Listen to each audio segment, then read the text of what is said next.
So, nakainom na ba kayo ng alak na gawa sa kasoy? So, ito yung pagpaprocess. Ewan ko na lang kung after nito, iinom kayo ng alak na galing sa kasoy. So, ito, panoorin natin ang process nila, okay? Ayan. Yan. So, yan yung, hindi yan yung umpisa ng process, pero ganyan din yung, tingnan mo ha. Ayan, mamumulot sina ate ng fruits, ganyan. Ayan, mamumulot sila. Tapos, ayan, oh, pulot-pulot, ganyan. So, wala raw namang artificial, so safe daw tong, ano na to, fruits, ayan. Ayan. Ang problema ko dito, yan ha, ang concern ko dito is, yung timba na ginamit, yung lalagyan, and, yan, tingnan mo ha, look, tingnan mo yung timba, diba?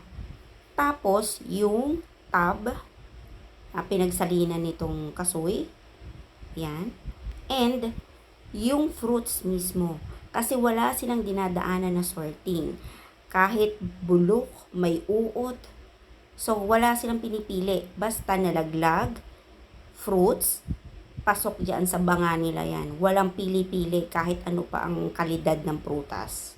Ayan, tingnan nyo. Tingnan nyo ang timba. Ayan. Diba? Kalinis. Ayan, oh. Nagtutubig. Talaga naman tubig. Ayan, oh. Tingnan nyo, oh. Todo tubig yan. And, tingnan nyo, oh. May mga, ang tawag dito, mga kahoy-kahoy pa. Oh, ayan. Ayan. Oh, tingnan nyo. Grabe. Ayan si kuya. So, pinipili niya yung pinaka-prutas sa buto. Sinusort niya. Kasi, ang kailangan lang naman is yung juice. Ayan. Diba? O, ayan. Tingnan mo ang paa ni kuya. Talagang swak na swak sa loob ng tub. O, diba? Ayan. So, baka ito si kuya ang may-ari. Mukhang doon eh. O, look. O. Grabe, diba? At ang, Diyos ko, ang mga langaw talaga. Diyos ko. Ito nyo yung paa. Diyos ko. Paa ni kuya.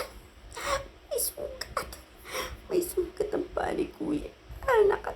Kaya yan may may plastic. Para siguro yung sugat, iningatan ang sugat para hindi mapasukan ng juice. Ayan, oh. Ayan. Release the juice. Diyos ko, tingnan nyo. Talaga naman. Ay, Diyos ko. Pagkalinis naman talaga naman. Diyos ko, ayan ang juice. Oh. Ayan na. Ayan ang juice. Diba? Ayan, katas-katas. Ayan. Meron din naman silang ginagamit na makinarya pang-grind ng fruits. So, bakit kaya kanina meron pa silang inaapak-apakan, meron naman silang grinder. Diba? O look. Tingnan mo ang grinder. Oh, talaga naman. Siguro simula nang binili to, hindi na to nalinisan. Oh, tingnan mo. Oh. Grabe, oh. Ayan. Talaga naman. Talaga. Hindi naman siya masarap. Talabutin na siya. Tingnan niya, Diyos ko. Napagkalinis. Hindi ko malaman kung ano na. Tingnan mo ang mga paa nila.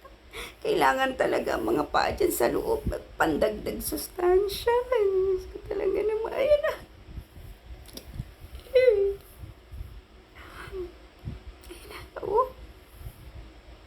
Hindi mo nakakakilap. Tingnan mo. May amag. May amag. May amag sa loob. Ay, Diyos ko. Oh, ayan, binuburo. Di ba yun sa ibang bansa, no? Ginaganon din naman yun, no? Pero, sarado. Ito sa kanil, tingnan nyo. Baka kailangan talaga gantong process. Yung open, para ganyan, magiging itsurang ganyan. Di ba ito inuuot? Di ba? Parang binuburo, gano'n, no? Ayan, no?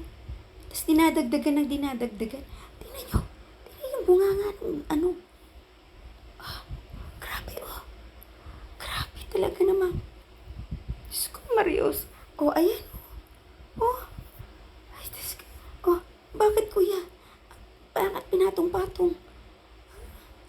Ay, Diyos ko. Oh, anong gawin? Padamihan pa do? Anong gagawin? Padamihan kayo ni ate? Competition ba to?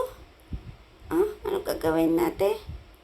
Oh, mas marami kay kuya, no? May sakit ka, panalo na to. Ah, bakit dinalian? Saan punta kuya? Aalis? Aalis ba yan? Hindi na aalis. Isusuga? Ano ba? Ang gagawin? Aalis pa ba yan? Ano, ipabalibag mo ba yan kuya? So talaga naman. Oh, bakit?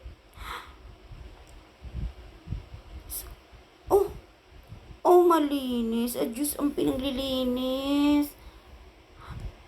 Ah, para mapit-pit pa extract yung juice. Diyos ko naman. Hindi ko man. Wala ba kayong pambili naman lang ng makinarya? Marami namang mumurahing makinarya ngayon, mga sir naman. Diyos ko naman. Diba?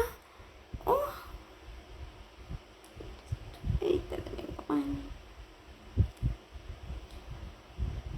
Ay, talaga naman.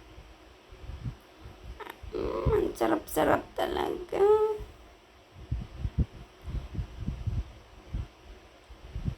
Uy, Diyos ko. Napagkalinis. Oh, may putik pa. Talaga naman. Oh, buti malinis pang kuko ni kuya. Ah, may requirements din. Ah, Diyos ko talaga naman. Ay, ayan. Ayan. Eh, siguro niluluto pa, no? Ayan, oh. Niluluto. Baka pagkatapos amagan dyan, iilis sa salang. Ayan. Oh, ayan, oh. Niluluto nga siguro. Ay. Oh. Oh, may imbudo. Baka ito na ang final product. O nga naman.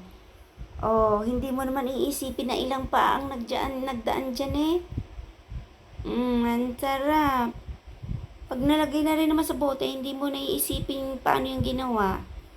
Inaman. Oh, oh.